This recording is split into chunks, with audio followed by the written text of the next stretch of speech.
The site of the Marines' live fire training range won't be determined for at least 2 years, as the Department of the Navy intends to reevaluate potential alternatives other than the Paget Route 15 area.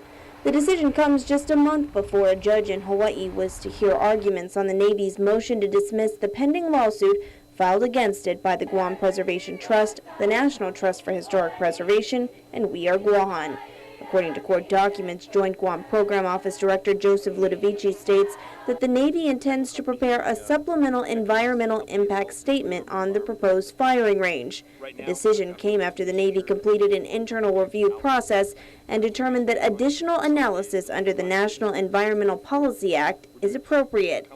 The pending lawsuit was filed against DoD for failing to provide or consider other alternatives for the firing range other than the Route 15 and Paget area. The Navy still maintains, though, that there is no final agency action with regard to the selection of a site for the training range complex. According to Ludovici's declaration filed with the Hawaii District Court, the Navy undertook an internal process to determine whether the use of probabilistic modeling to predict surface danger zones on live fire training ranges warranted additional analysis of environmental impacts at potential range sites. He explained that the modeling takes local geographic conditions and firing practices into account to more precisely identify land required for a range and the surface danger zones.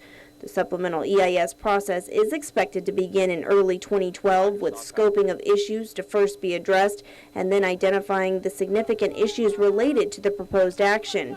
Ludovici stressed that the Navy is committed to providing opportunities for public involvement consistent with NEPA regulations.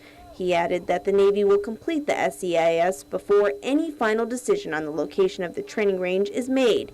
He further clarified that no actions are being taken to acquire property for a training range complex in fiscal year 2012.